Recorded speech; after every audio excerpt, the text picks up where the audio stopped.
Namo Buddhaya. Good morning. Welcome to the Buddha Dharma TV. I am Karen Tan.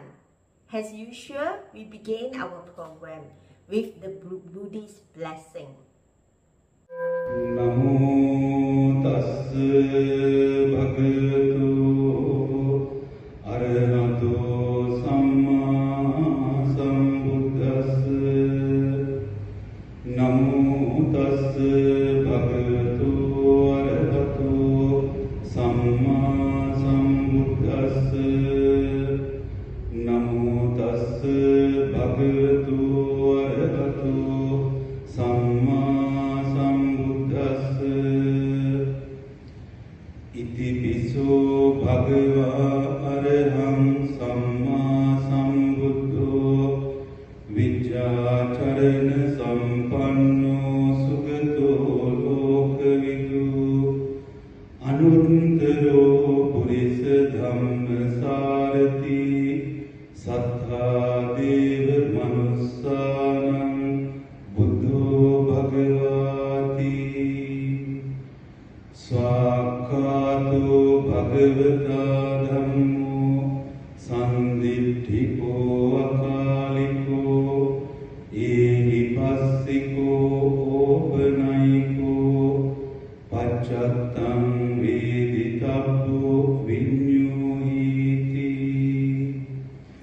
supatipanno bhagavato sāvaka sangho Ujupatipanno bhagavato sāvaka sangho Nyāya patipanno bhagavato sāvaka sangho Sāmīti patipanno bhagavato sāvaka sangho Yadidam cattari purisa yugani atta purisa pukkala Esa bhagavato sāvaka sangho ahuniyo pahuniyo dakkhineyo anjali karaniyo anuttaram punyam kirtam lokasvati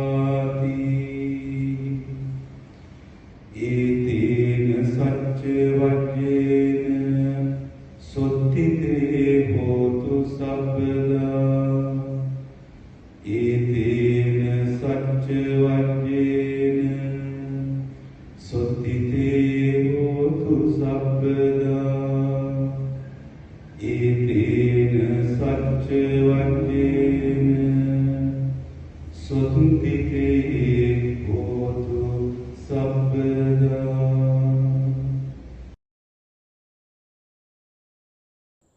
Here is most vulnerable Kovida to begin today's Dharma sermons.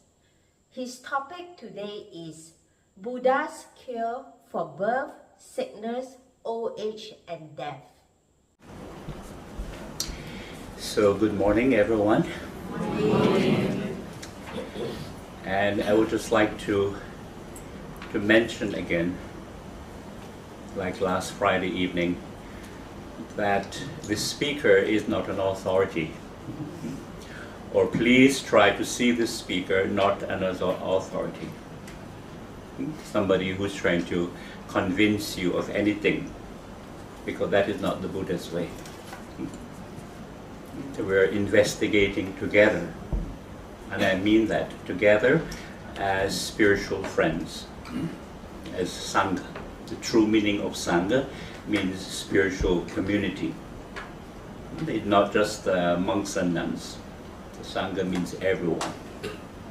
So we can inspire and support each other. So I'm only a Kalamamita, you know Kalamamita, spiritual friend.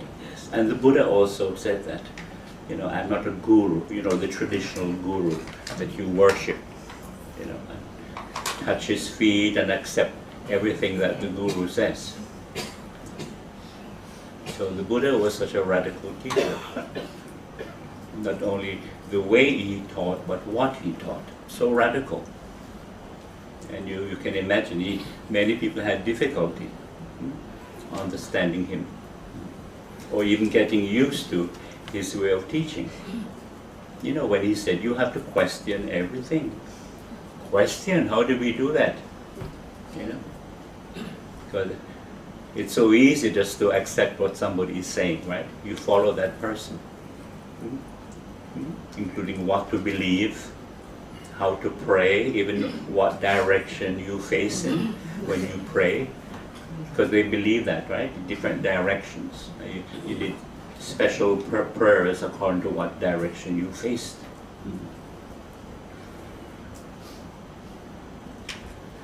So, as you said, we're exploring together, investigating together. And as we said, it's so easy to cling to certain beliefs, certain ideas, because they give you a sense, give you some comfort, a sense of security. Even although those beliefs are not really secure, you're not sure, but by clinging to a belief or idea, it gives you some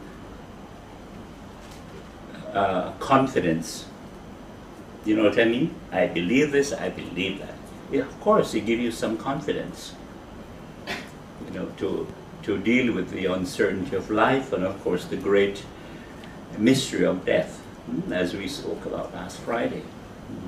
Who was not here last Friday? Who was not here last Friday? Okay.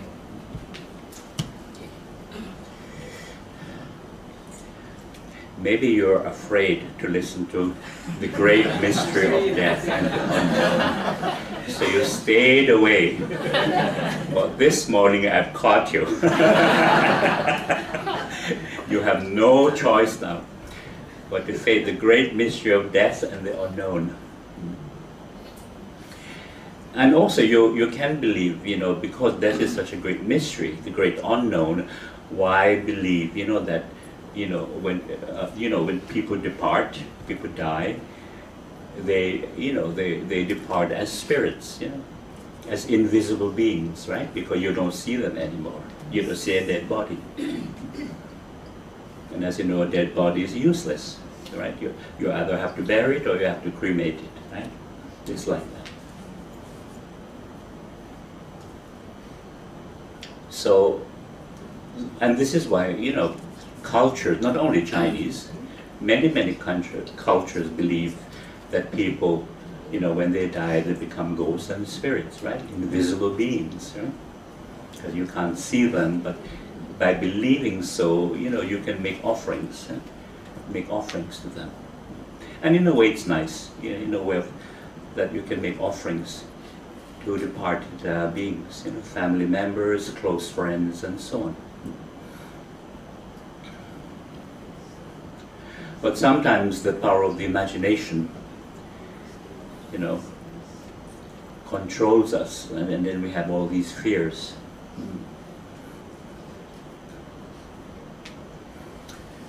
And also the belief in devas, you know, and deva realms and so on.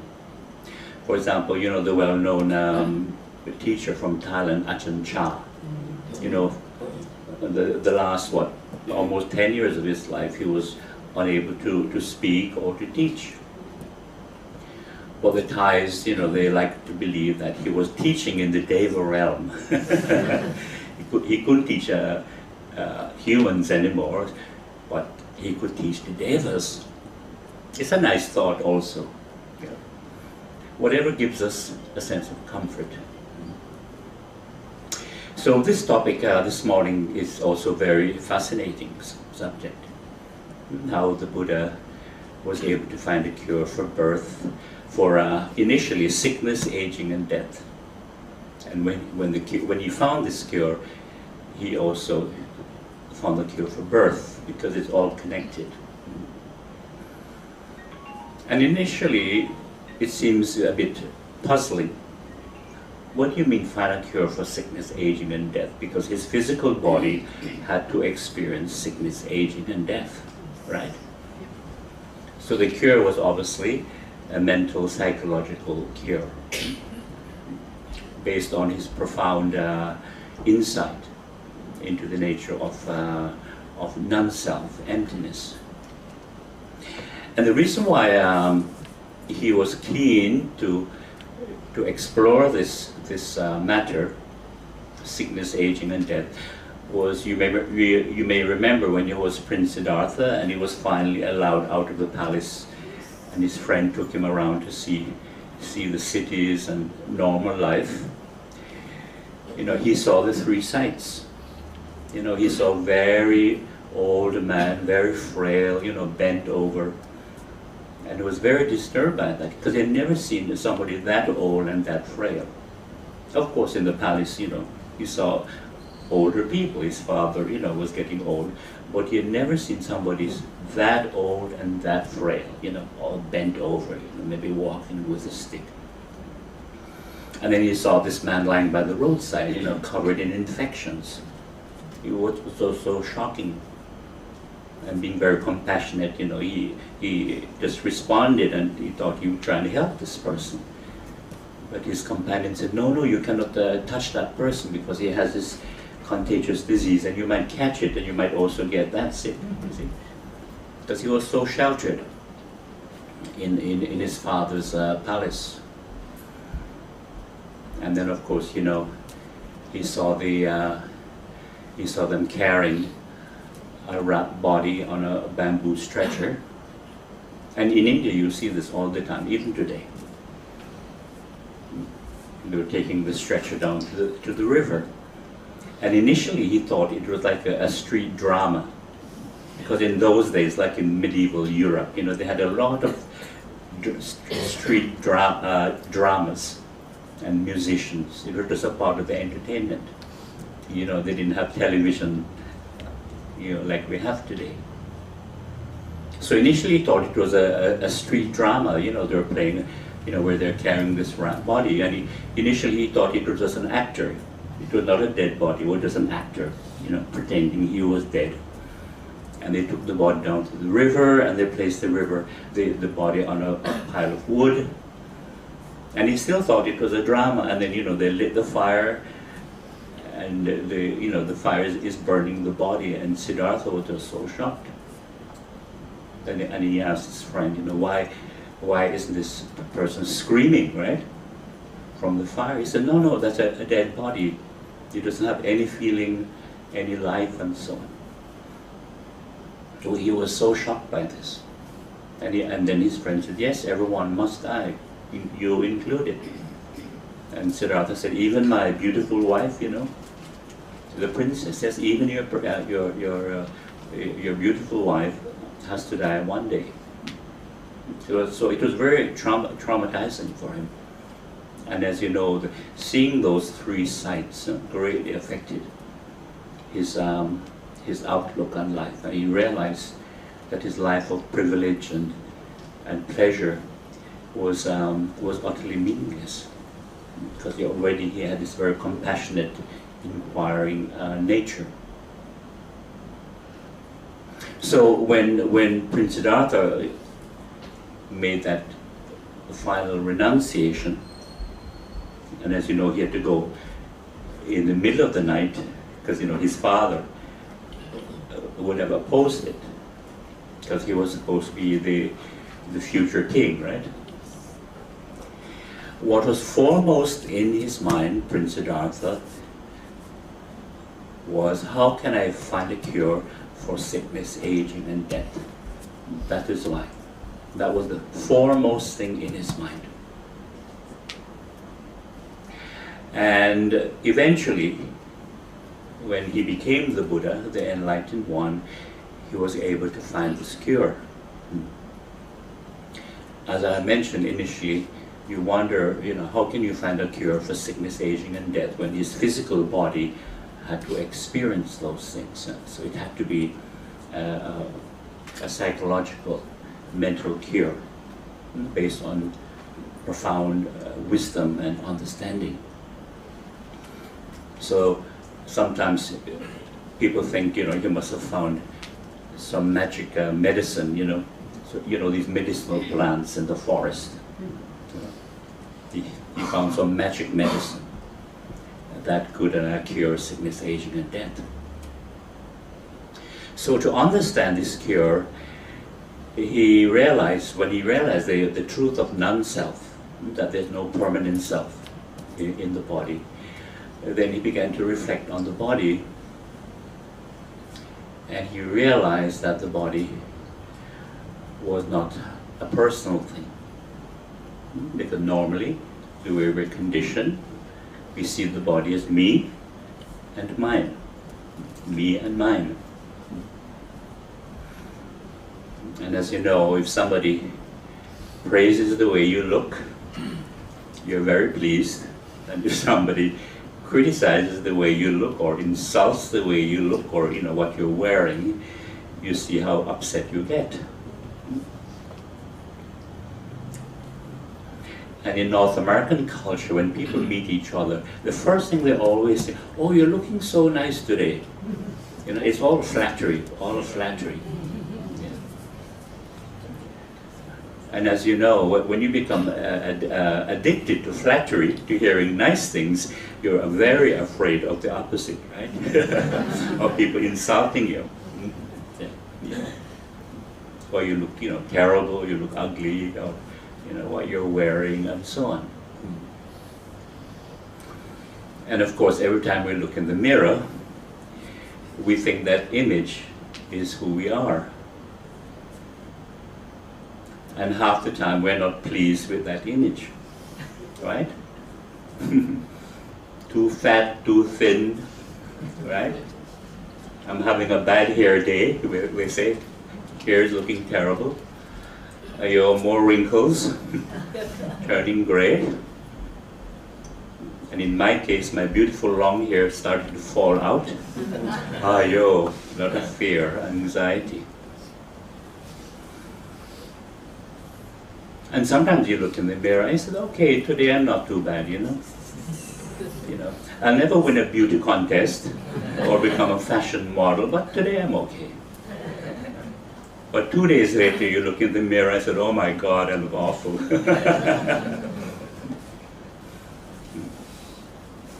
I either need more makeup or a new brand of makeup, or in some cases, cosmetic surgery. And in some cultures, cosmetic surgery is very, very popular. It's like an obsession. And as soon as somebody can afford it, that's their first priority, to get what they call a procedure, a facial procedure.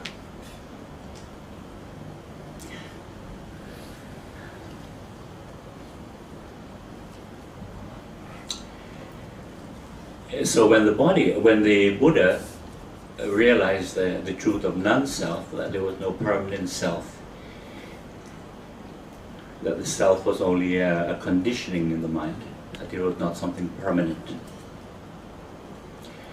then he started to reflect on the body. And he said, for example, if you tell the body not to get sick, does it listen to us? Right? It doesn't. The body will get sick due to certain conditions. It's like telling the body not to feel tired, not to feel hungry, not to go to the toilet. You see, the body does all these things whether we like it or not, because it follows its own natural laws. And of course, if you tell the body not to age, not to die, the body will age and it will die. So then the Buddha realized that this body does not belong to me. It's not me, it's not mine. But rather it belongs to nature. Or more precisely, it belongs to the changing conditions of nature. Because things are always changing. And as I mentioned, when you investigate, you begin to see that we are actually a process of body and mind, rupa and nama. And that's why we're alive. We're alive because we're a process. And if we were not a process, we wouldn't be alive, not even for 1 second. But as I said, we tend to overlook this fact, this very obvious fact, simply because we're social creatures, and we use language, and we use labels, I, you, he, she, and we use names. And names are just social labels, for easy identification. Tango, Bante.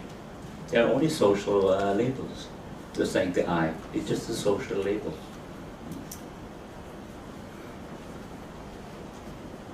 So when the Buddha realized that, he saw that part of her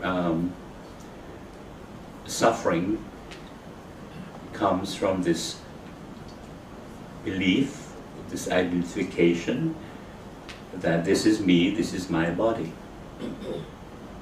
So therefore, we are afraid of sickness, aging, and death. And also because we're in the habit of identifying with feelings, with emotions, we think these feelings and emotions belong to us. I am happy, I am unhappy. I'm upset, I'm afraid, I'm lonely, I'm frustrated, and so on. We identify with these things. We cling to them. And the Buddha realized that part of the cause of suffering is that we're identifying with things, whether it's physical, mental, or emotional, with things that are impermanent, that are changing. So if we identify with anything that's impermanent, changing, naturally we have suffering. Worry, anxiety, frustration, even anger. And that includes our families too, right? We identify with our families, and of course my children. But then when you reflect, you realize that even your children, they don't belong to you. And if you're being too protective or too possessive of your children, when they get to teenage years and they get rebellious, then you realize these little monsters, they don't belong to me. Where did they come from? What happened to the cute, sweet little children that I once knew? Yeah, because children also belong to nature, the changing conditions of nature. And they also have to experience sickness, aging, and death. Whether it's through accident or through sickness, and of course, old age is like that.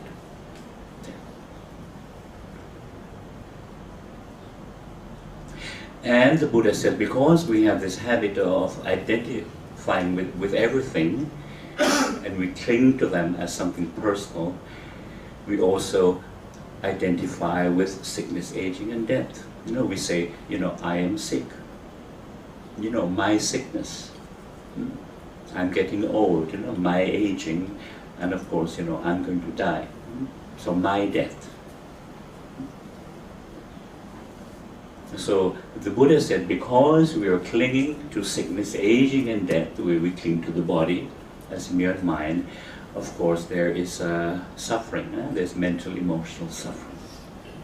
Fear, anxiety, frustration, and so on. That's why many elderly people, when they don't have this teaching, this understanding, they get very depressed, right? In old age, very depressed.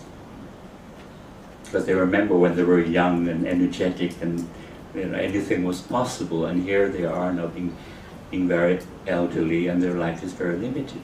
They can only do so much, right?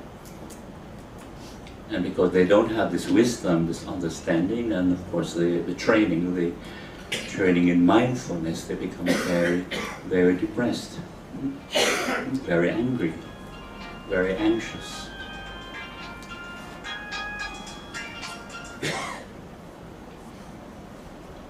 Thank you. Yes.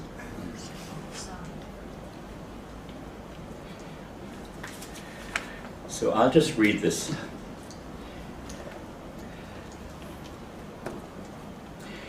We must reflect on life until we realize that suffering arises from grasping and clinging. Birth, sickness, growing old, and death are conditions of nature. They are not suffering where there is no attachment to my birth, my sickness, my aging, and my death. At the moment we are grasping at birth, sickness, aging, and death as ours, as a personal thing. This is incorrect view caused by habitual conditioning. If we don't grasp and take things personally, they are not suffering. Birth, illness, aging, and death are only bodily changes. With right view, right understanding, birth, illness, aging, and death disappear, only changing conditions of nature. And the my disappear at the same time, that grasping, identification. There is no longer any I or my, and this condition is not suffering. It is peace, acceptance, freedom, and non-attachment, non-identification. This is the way to overcome birth, sickness, aging, and death. No one and nothing can free you but your own understanding. So does this teaching make sense? Does it make sense? Yeah. That's it. When initially you're puzzled, how is it possible? But when you hear this teaching and you reflect on it, then you see the wisdom in it. And again, this is where the mind training comes in, mind development. Because you can see more clearly, you can accept it. But if your mind is still reactive and deluded, you cannot accept this teaching. Because there's fear, there is anxiety.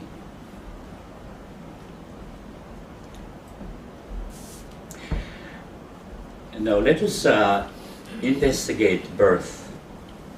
Because this is a very fascinating subject. The Buddha's cure for birth. And again, when you first hear this teaching, what do you mean a cure for birth? But when you hear the teaching, then you understand. Very profound, and it's a very wonderful teaching. Now consider when a baby is born. How many people have been parents here? How many? Okay. When a baby is born, a baby doesn't say, "Look at me, I am born today." No, babies don't do that, right? What do babies do? Cry, they drink milk, they yawn, they smile, right? And they excrete, right? It's just a fact of nature. But because we live in this social world, and we follow social convention, the parents have to assign the birth certificate, right? And you give the baby a name, all right? Babies don't have names. We give babies names. Because that's our social convention. And of course, time of birth and date of birth. But a baby is not aware of these things, right?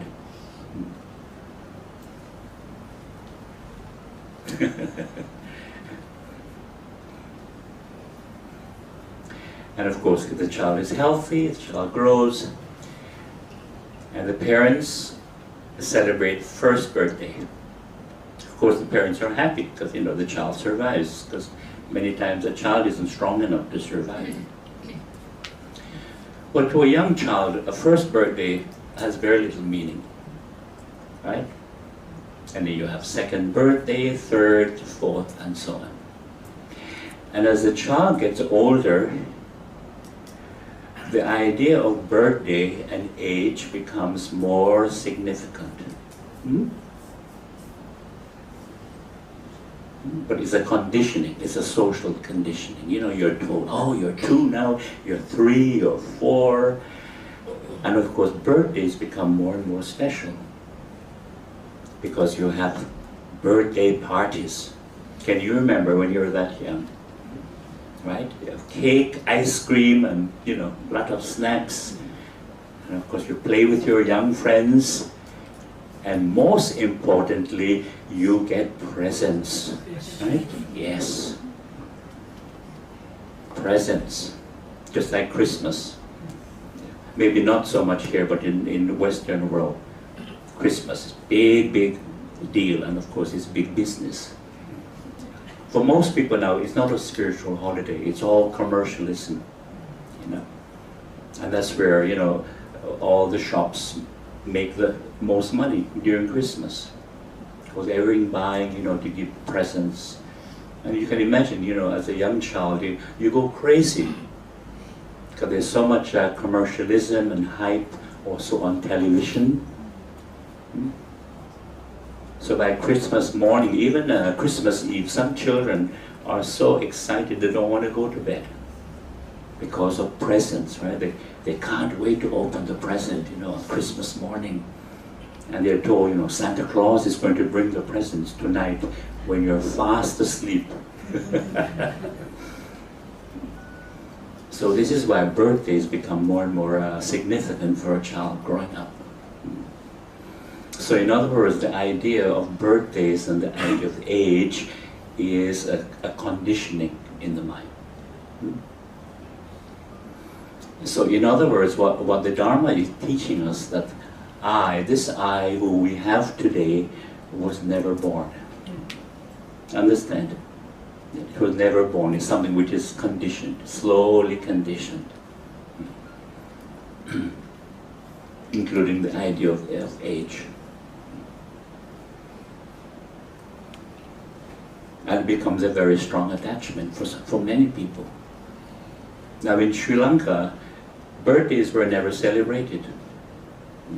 But now, because of Western influence, you find people are celebrating birthdays now, like in the urban areas, you know, the cities, because, you know, Western influence. But in the villages, they still don't celebrate birthdays. I don't know about in Malaysia, like in Kampung area, do they celebrate birthdays? Yes. They do, okay. But if you have some wisdom, you stop celebrating birthdays.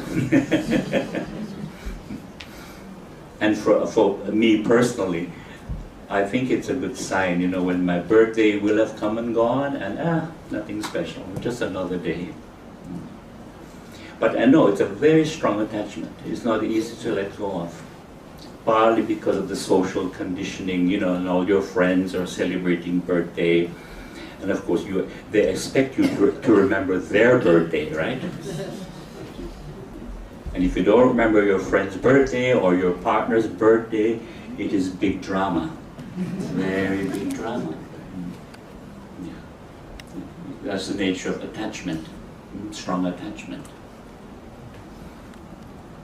But one of the reasons too why birthday, the condition of birthday is so hard to let go of, is because, again, because of our social convention.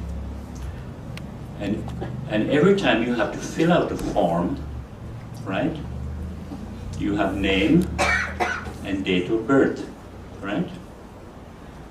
And of course, all our documents have date of birth. So in other words, we humans have to keep reaffirming this illusion that we were born on, you know, such and such a date.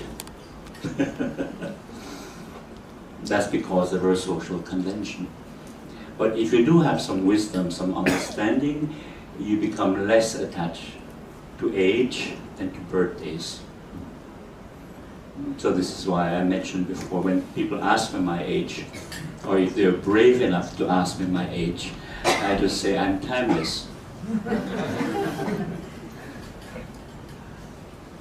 And people either think I'm being a wise guy, you know, trying to be clever by saying I'm timeless, or they think I've been watching too many space programs on TV, you know, Star Trek and all that stuff.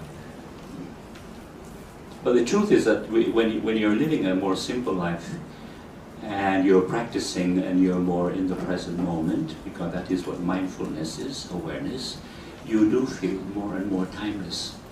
You know, you're not so obsessed about past and future. As we said, we have to make plans, some ideas about the future sometimes, but we're not, we don't get so obsessed with it, we're not so attached to it.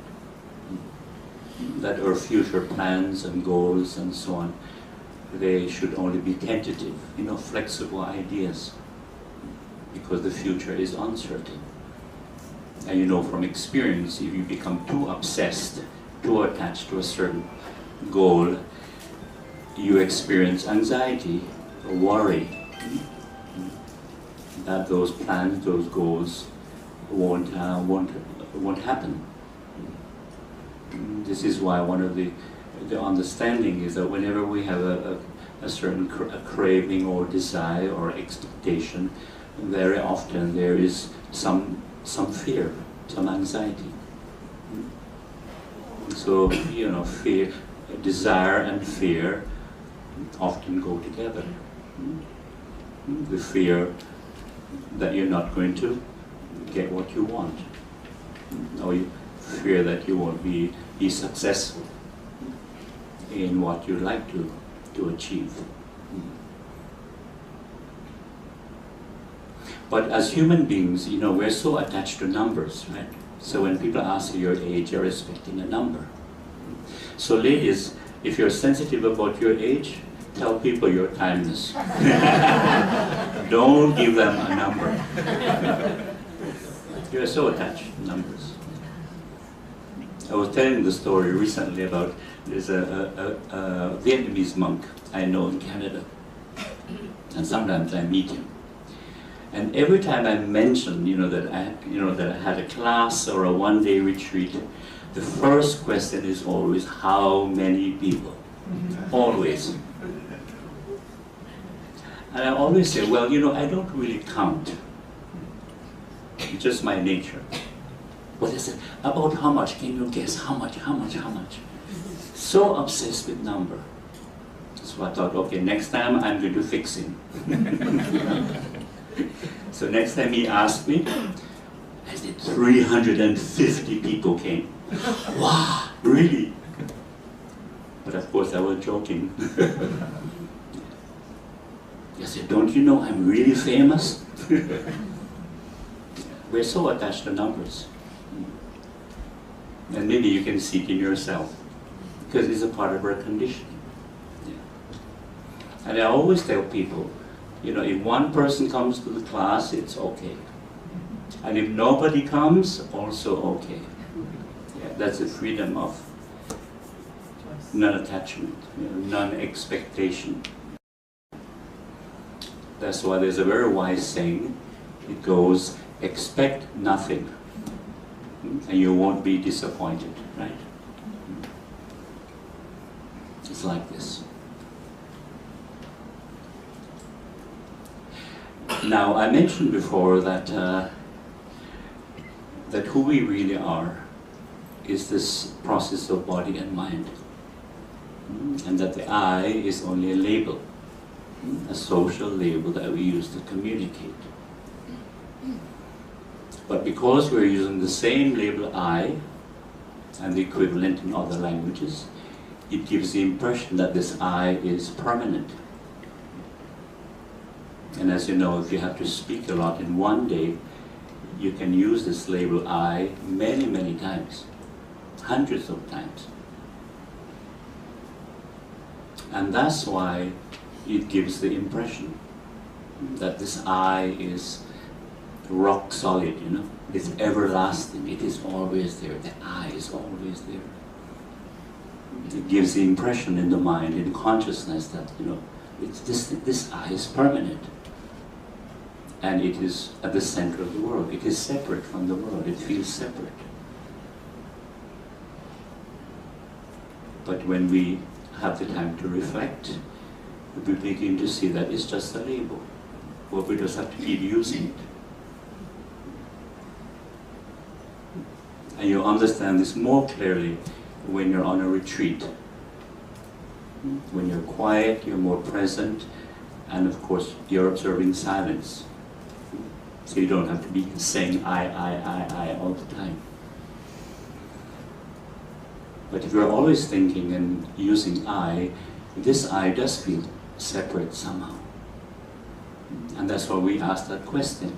What happens to me when I die, and where do I go when, after death? This I, separate.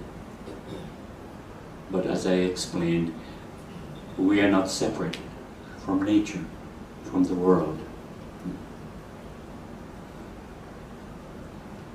So really, using social language, we say somebody dies, somebody passes away. But that's just social convention. But in truth, it's just this process, body-mind process simply shuts down, it stops working.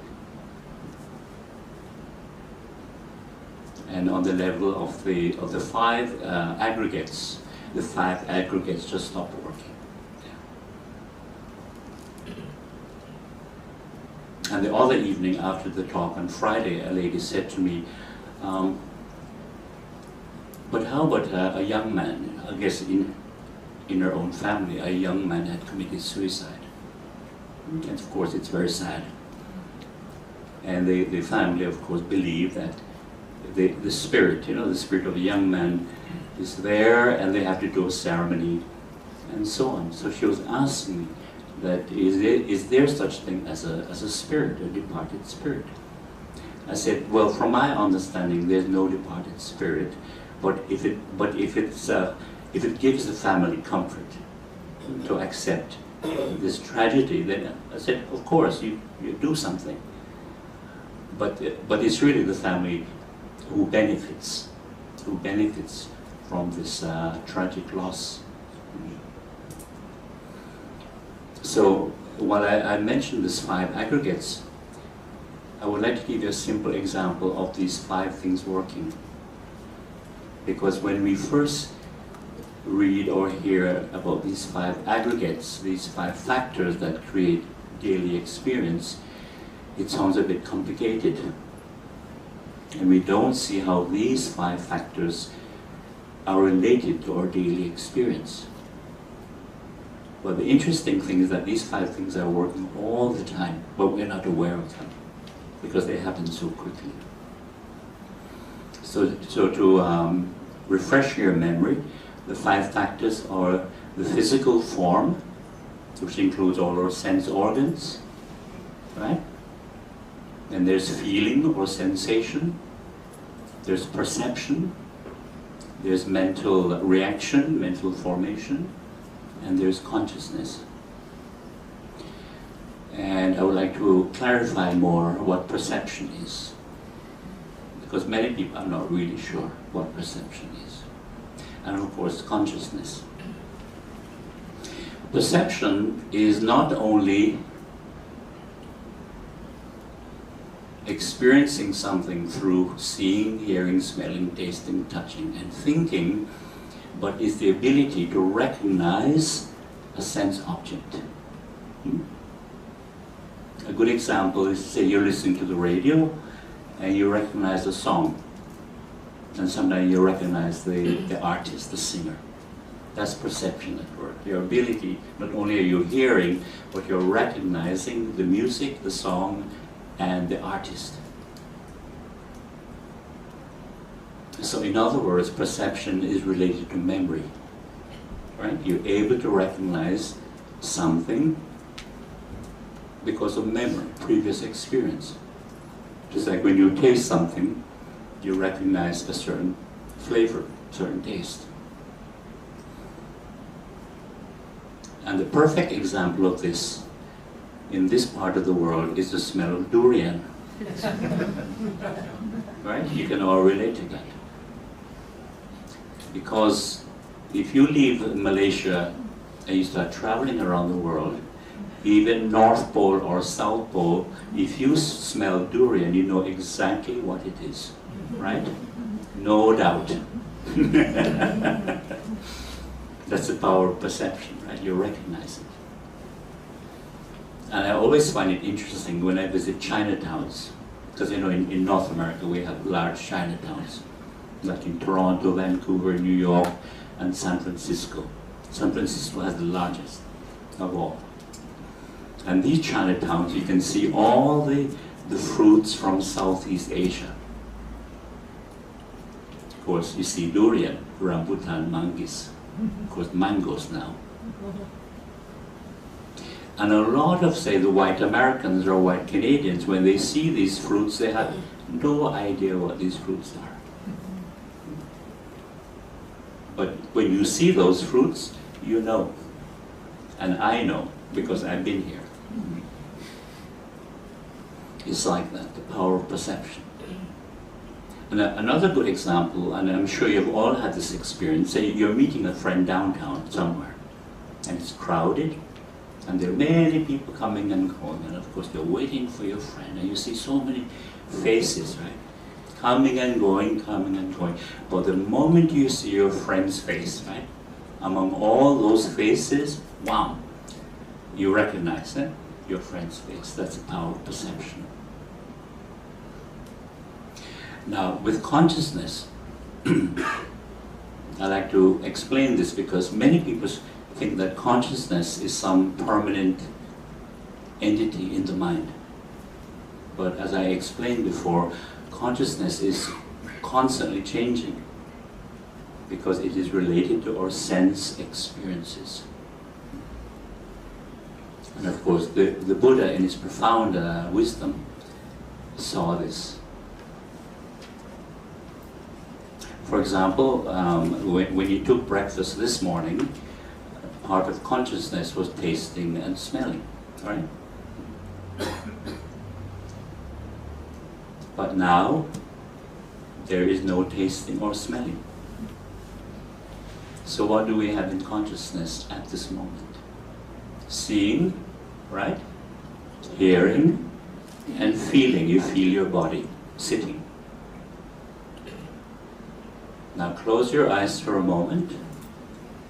There is no seeing consciousness with your eyes closed, but there's still hearing and feeling. Okay? You open your eyes again, and you see seeing consciousness arises, along with hearing and feeling. That is the nature of consciousness, always changing. And later when you take lunch, part of consciousness will include tasting and smelling. And as I mentioned the other evening, when we all go to bed tonight and we fall asleep and we lose consciousness, there is no consciousness. We call it the deep sleep state. And it's between 1 to 2 hours, depending on the individual. And for young children, the deep sleep state is much longer. So actually we die every night when we go to bed. You know, mentally, psychologically. The body might be alive, but mentally we're not aware of anything, because there is no consciousness. And yet we're not afraid to go to sleep, are we? Because we assume that, you know, we're going to wake up the next day. But when you understand the deep sleep state, or you reflect on it, you realize there's nothing to fear. Because in deep sleep state, when we die, when we do die, when there's no consciousness, there is no experience and no problem. There's nothing to be afraid of. One time I was mentioning this to a group of people, and one lady, she was very anxious. And she said, "Bhante, I don't think I'm going to go to bed tonight." Funny, eh? The nature of fear. So, here is a simple example that I like to share. Then you get a better understanding of these 5 things working. So you're taking a walk in the park or a bush somewhere. And of course your physical form is there, right, with all your sense organs. You hear a sound, hearing consciousness. So you look towards the sound and your eyes see an object, a visible object. With perception, you recognize that object as, say, a frog or a snake. Do you have snakes in KL area? Yes. Yeah? I haven't seen any. I have to go look for them. Okay. From that recognition, that perception of the frog or the snake, comes the feeling or sensation. If you happen to like frogs or snakes, what type of feeling are you going to experience? Something, no. If you like frogs or snakes, you're not afraid of them. It's pleasant, isn't it? Wow, this is great. You're happy to see the frog or the snake. On the other hand, if you don't like frogs or the snake, right? Aversion, fear, anxiety. You can all relate to this experience. And from your reaction, I would say the majority of you don't like frogs or snakes. That's okay. So from that feeling sensation comes your mental reaction. If it's a pleasant experience, you might say, wow, this is great. Let me stop and watch the frog hopping or the snake slithering. Because you find it beautiful. You're not afraid. There's no anxiety. Or you might say, let me play with them. And if you don't want to touch them, you might take a little piece of a stick and you just gently play with the frog or the snake. But there's no fear. Oh, I see your face now. A lot of fear there, aversion. On the other hand, if it's unpleasant, there's fear, there's anxiety, then of course your mental reaction would be to get the hell out of there, to go away as fast as possible. And in some cases you run, right? It's like that. And for some people, especially naughty teenagers, they might take up a stick or a stone and they want to hurt the frog or the snake, out of aversion. So that's a simple example of the 5 aggregates working. And this is happening all the time in daily experience, but we're not aware of them because they happen so quickly. And what the Dhamma is teaching us is that these 5 things, they happen so quickly, and of course they're not permanent. And there's no permanent I, no permanent self. Let's take a short break to enjoy a melodious nectar song. This is a very meaningful and devotional hymn on universal language of compassion. Video done by Brother Law Chon Peng from PBHP, Telok Intan, Malaysia.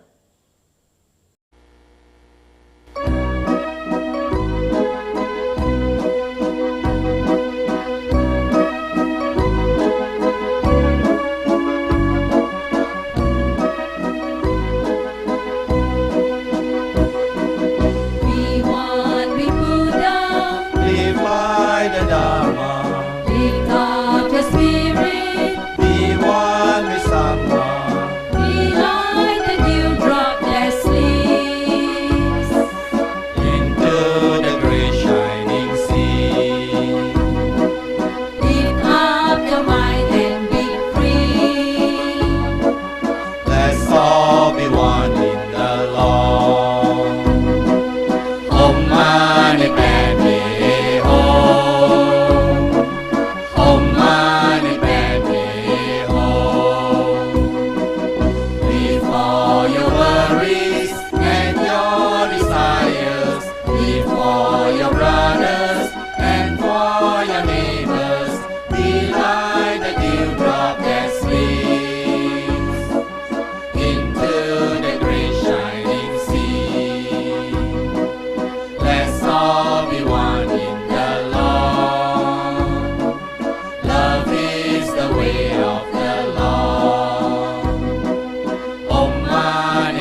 the way of the Lord. True love is giving without remembering. Love is compassion with no distinction. Love is the way of the Lord. Follow the path of the Lord. Lift up your mind and be free. Let's all be one in the Lord. Om Mani Padme Hum. Om Mani Padme Hum. Om Mani Padme Hum. Om Mani Padme Hum. Om Mani Padme Hum. Om Mani Padme Hum.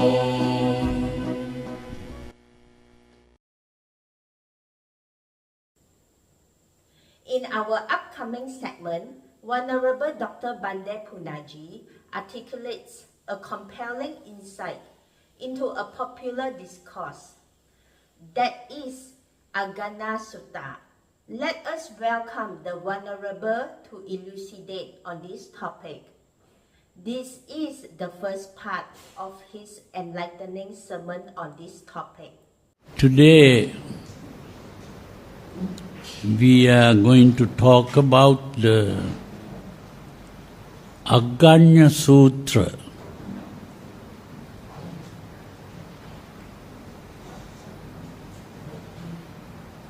Now, in talking about religion, many religions, when they talk about religion, they start with a topic which is called Genesis. Genesis is talking about the beginning of the world.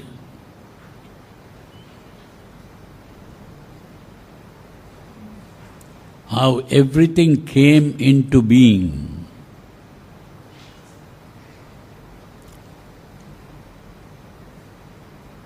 And some people think, at least some of the writers on Buddhism or those who speak about Buddhism, they sometimes think that the Buddha never spoke about the beginning of things.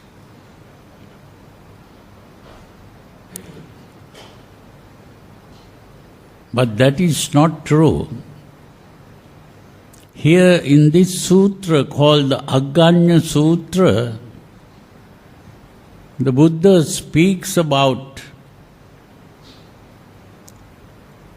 the beginnings of things.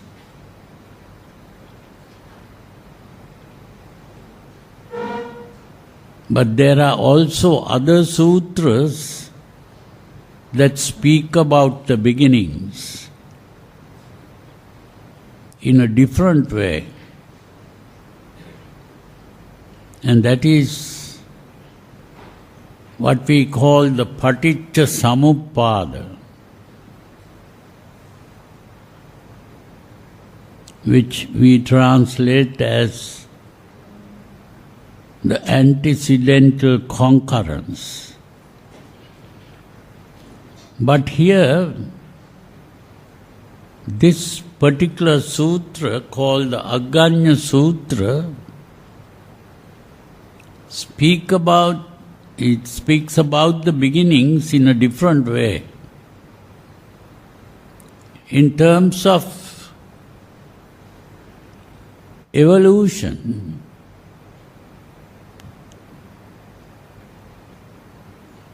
when we study the modern theory of evolution, we see that the Buddha also spoke about evolution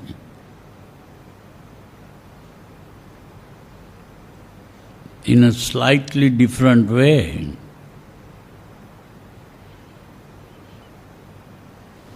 And that is in this sutra called the Aganya Sutra.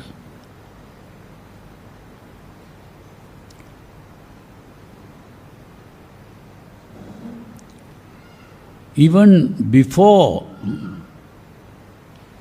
speaking about evolution,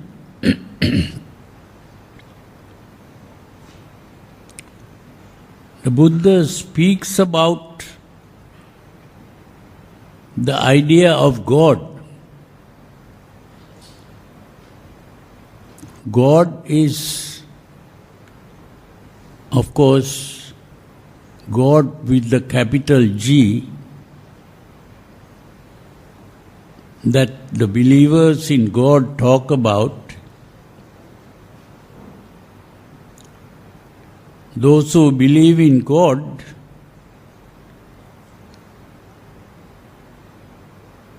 they are called theists. Theists. There are two kinds of theism, polytheism and monotheism.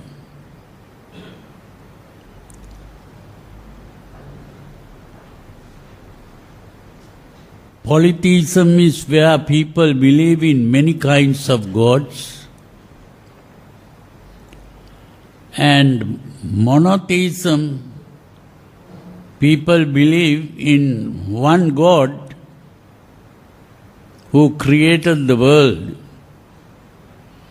and that God is spelt with a capital G.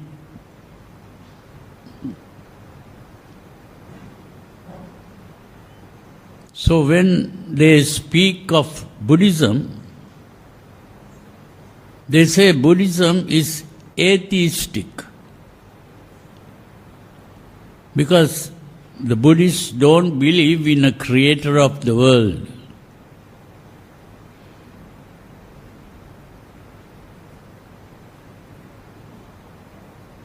But that is not exactly true. Because Buddhists are neither theistic nor atheistic.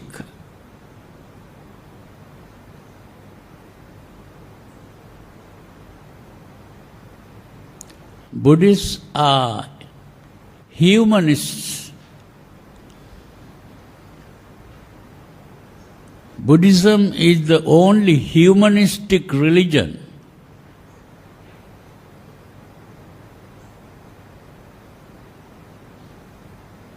But some people think humanism is not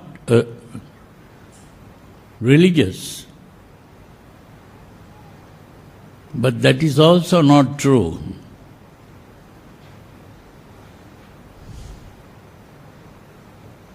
Everything depends on how you define the word religion. If we look in the English dictionary, like the Oxford Dictionary,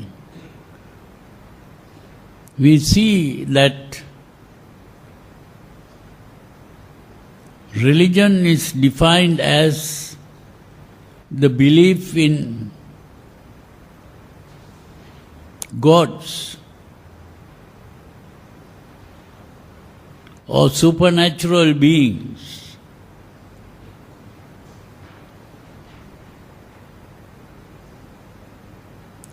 But that is only a theistic definition of religion.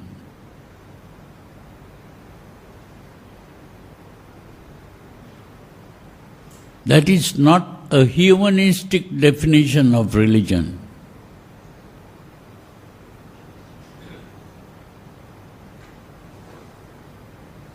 Buddhism is able to define religion in a humanistic way.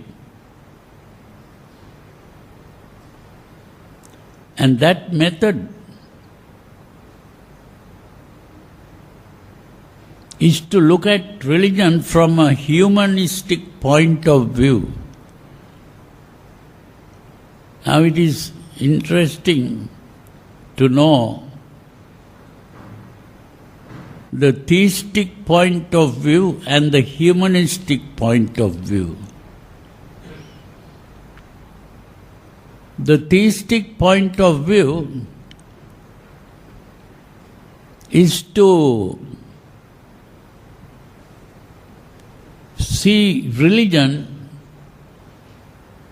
as something that has come down from heaven to earth, carrying the message of the Creator. Or religion came from heaven to earth, carrying the message of the Creator, which is certain definitions and a list of commandments given by God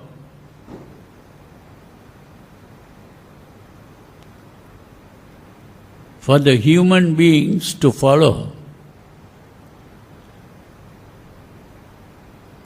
And if you follow the commandments, you'll be taken to heaven.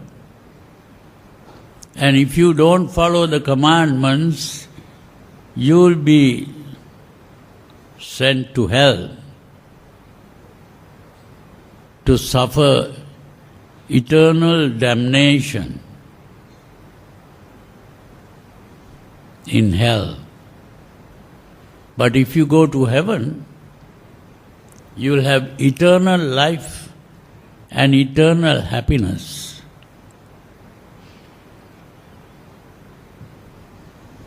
That is the theistic way of thinking.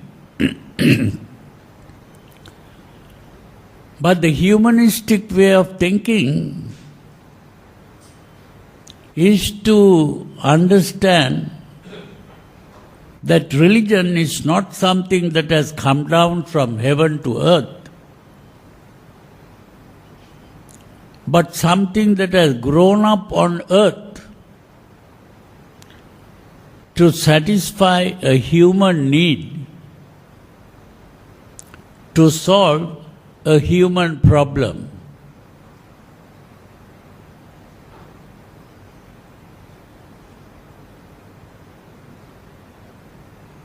What is that human problem?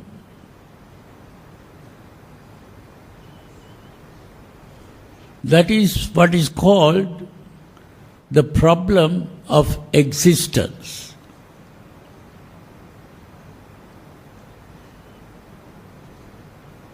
That problem of existence has been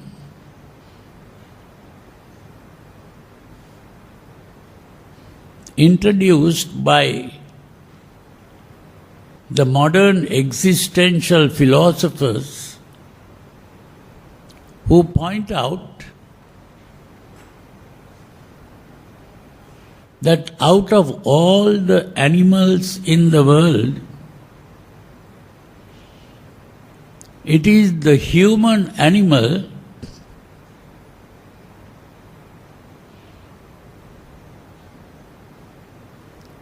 who is aware of his own existence and is also aware that he or she is going to die.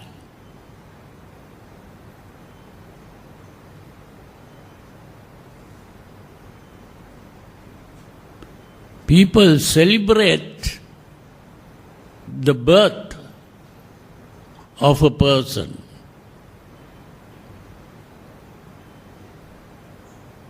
but they lament and mourn about the death of a person.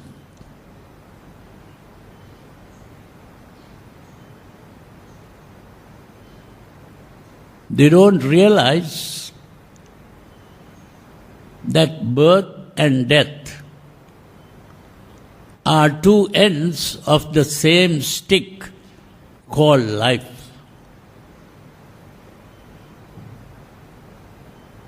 Life begins with birth and ends with death.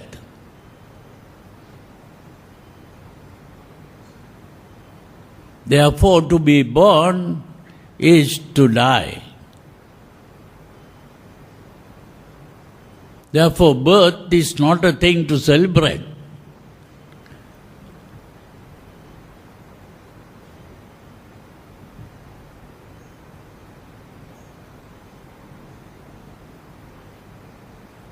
So this is why the Buddha saw this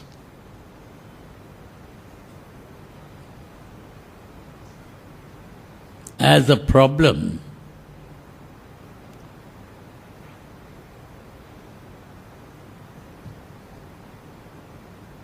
And the problem is life itself.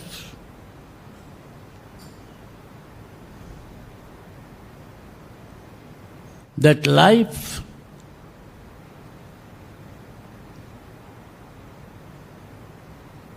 is a problem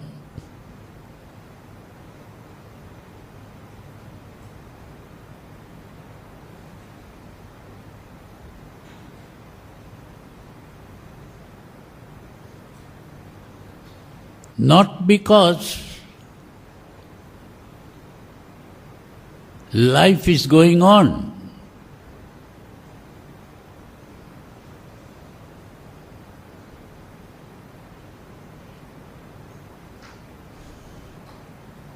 Life is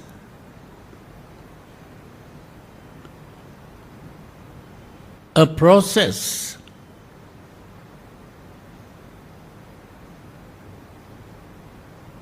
It's a dynamic process of change from birth to death. We are changing. That is what we call growth or decay.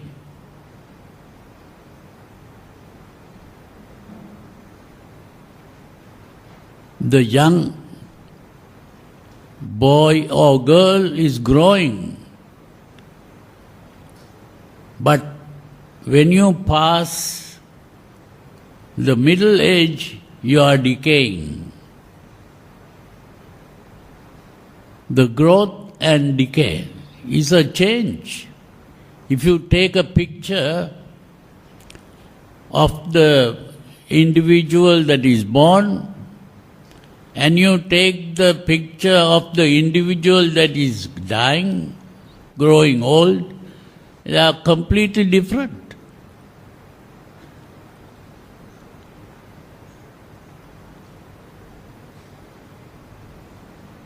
The young man or woman who gets married is not the same as the child that is born.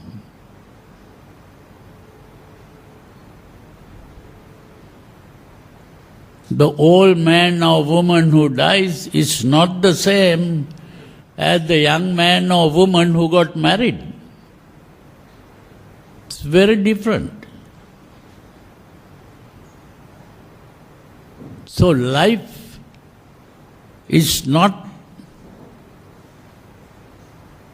a static entity, but a dynamic process.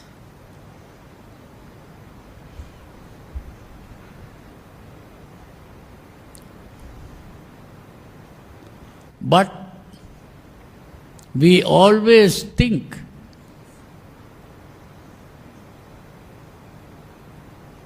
we are existing. Existence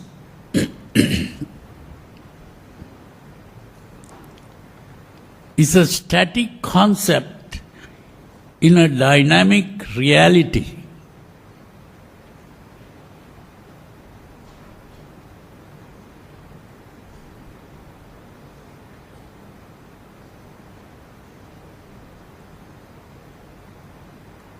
Life is not an existence. What the Buddha saw was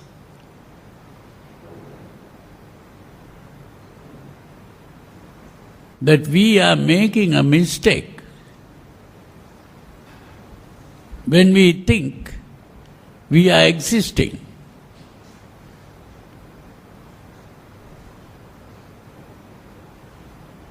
We are not existing. A process called life is going on.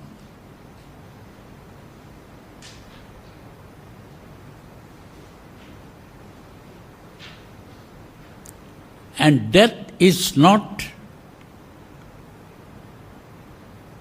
the opposite of life. Death is a part of life.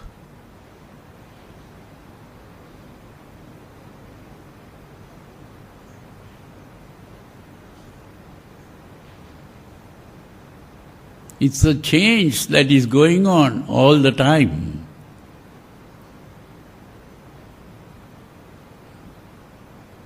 But we think of death as the opposite of life. Because we are thinking that we are existing.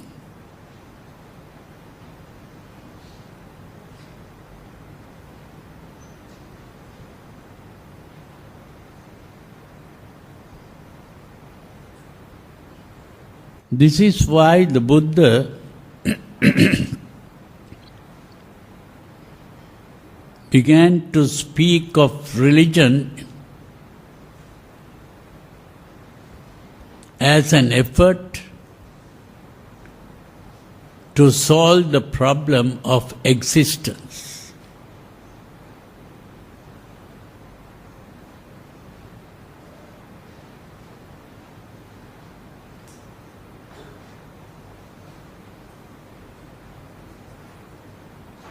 And what is that problem of existence?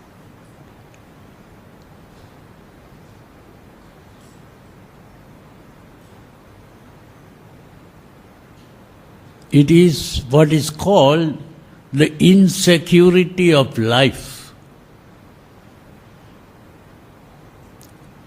The insecurity of life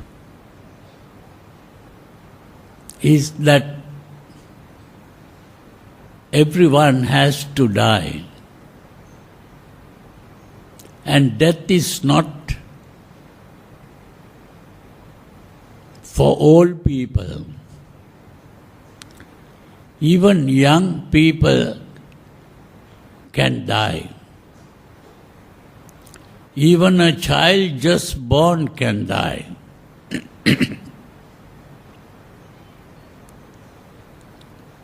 Or a child can die even before birth, while inside the mother's womb.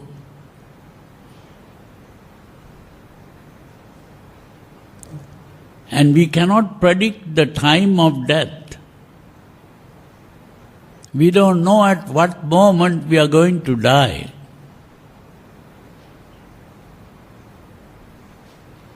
That is the insecurity of life.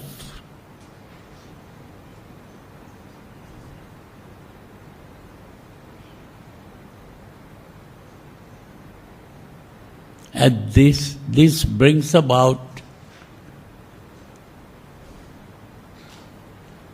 fears, worries, anxieties, and all the troubles of life.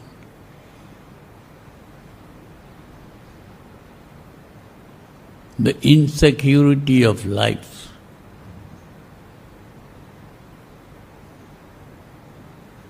When a child is born,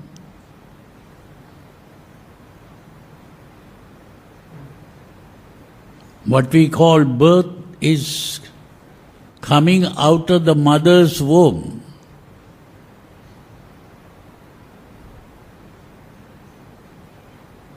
And the moment that infant comes out of the mother's womb, what is the first thing that the infant does? Crying. And the crying is because that infant feels uncomfortable. Inside the mother's womb, it was warm. Now, when it comes out, it is very cold.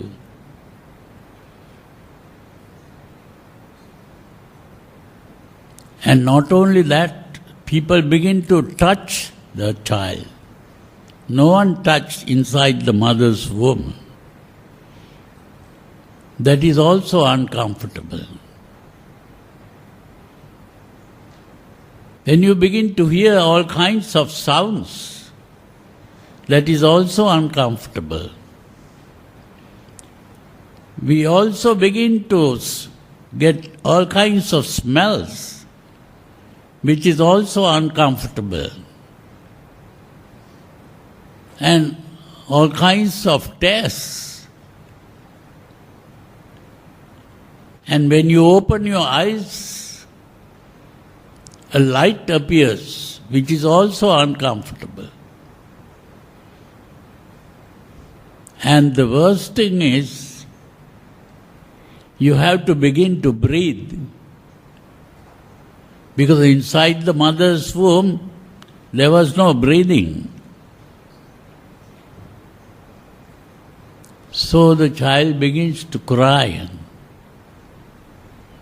It is only after some time that the child begins to get used to this. And sometimes a smile appears in the face.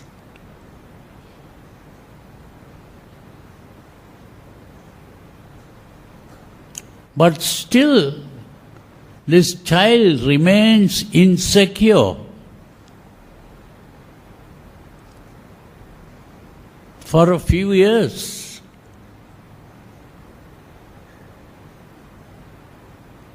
And then it is only when the child begins to cry that the mother or whoever that looks after the child will come.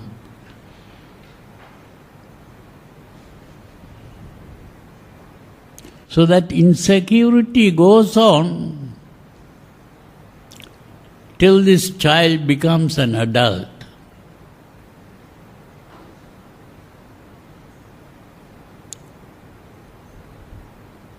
When the child is a child, whenever there is a problem, the child can run to the mother or the father or whoever is looking after the child. But when that child grows up and becomes an adult, and when the adult is having a problem, where can this adult run? That adult cannot run to the father or mother. Now the adult realizes that the father and mother are as helpless as himself or herself.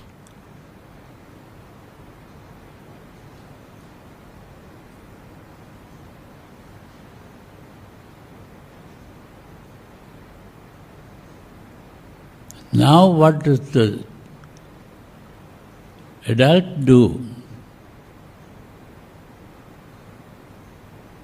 The adult finds security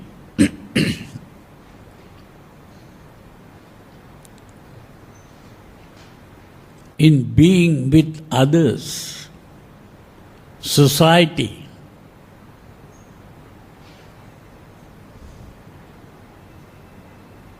all human beings and all animals live in groups,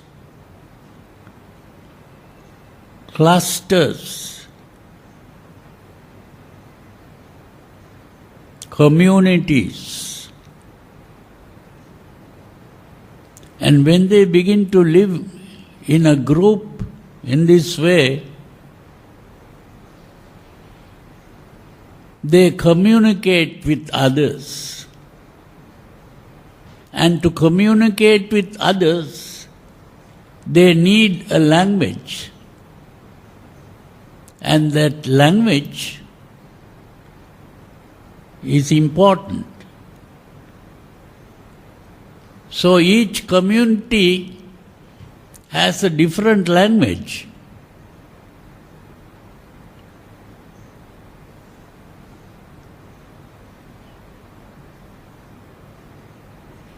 And each community will eat the same kind of food. They will wear the same kinds of clothes. They will sing in a different way. They will dance in a different way. They will paint in a different way. And they begin to practice a thing called religion in a similar way. What is the purpose of that thing called religion?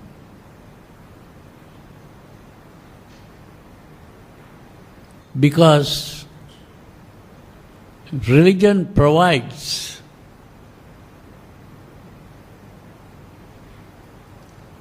a God to whom you can pray and get help.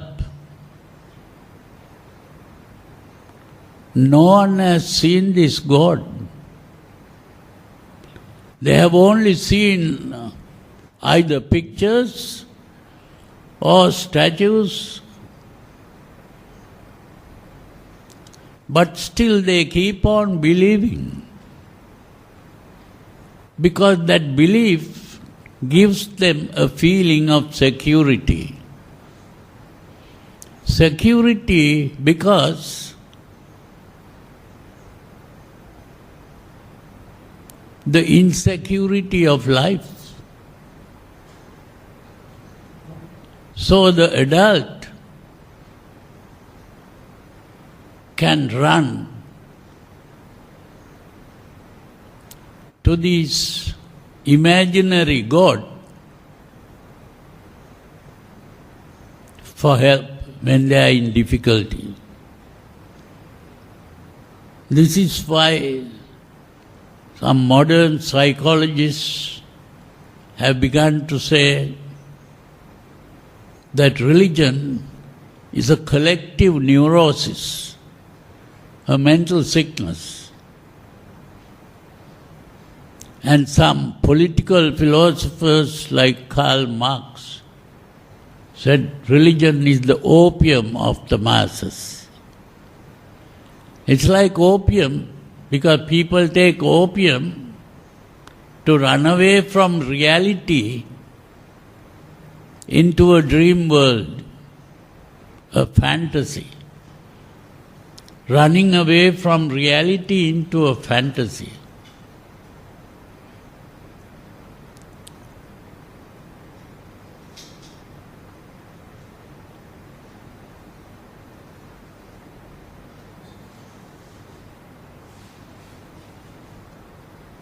Now, is religion, or this religion called Buddhism, is this religion also running away into a fantasy?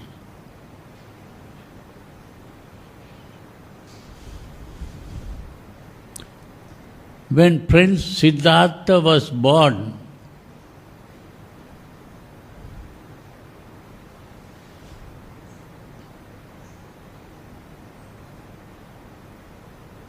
And he grew up in the lap of luxury. At that time, his father was rich enough to build 3 mansions for the 3 seasons, because at that time they didn't have what we have today called air conditioning. So they built 3 mansions, 7-story buildings.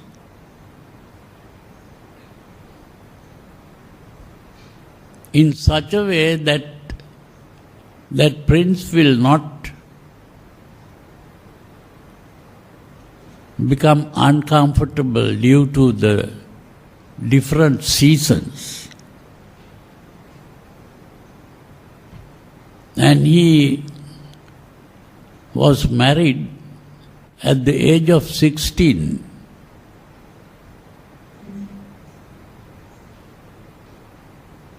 And then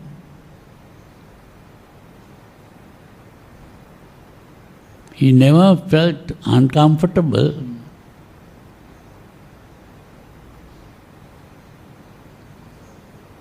But when he saw an old person,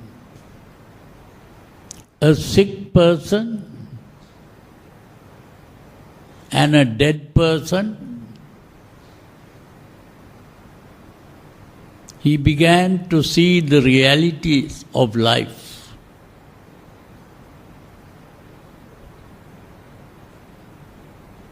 Did he run away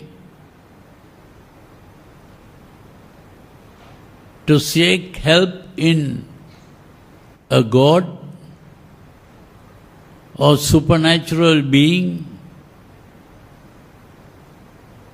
He didn't do that.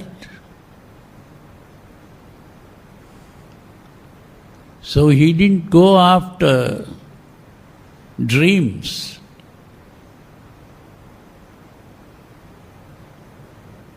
He thought there must be a solution to this problem.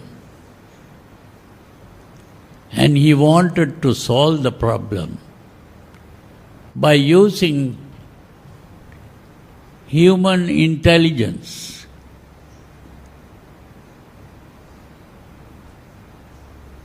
When he saw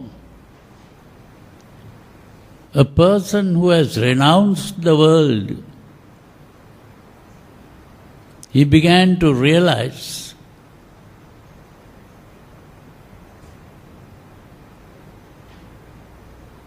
that there is one person who is living in a different way. Other people who are subject to old age, disease and death, they go after things that are subject to old age, disease and death. And as a result, they suffer.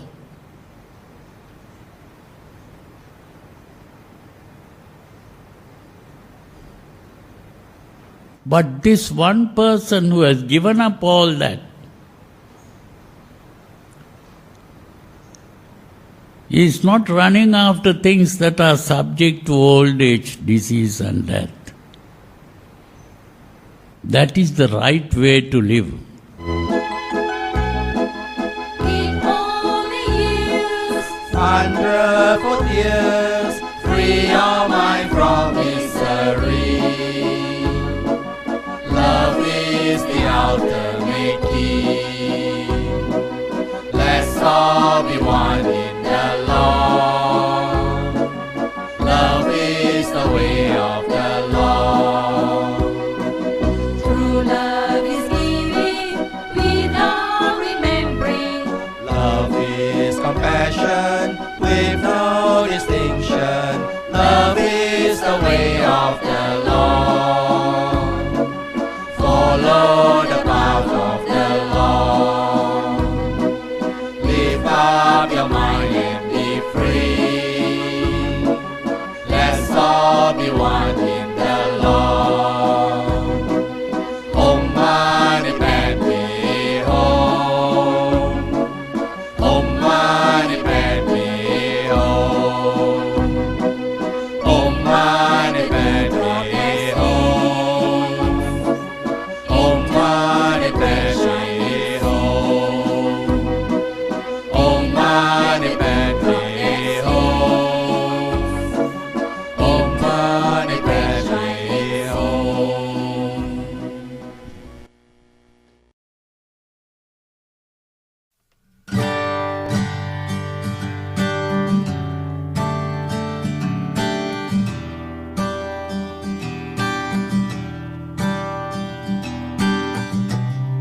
for today. If you have any questions or concerns, please contact us at info@buddhadharmatv.com.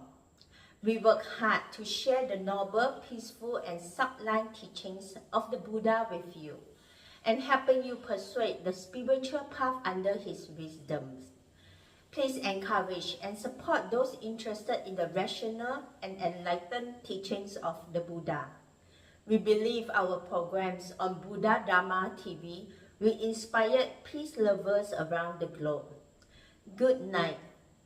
Namo Buddhaya.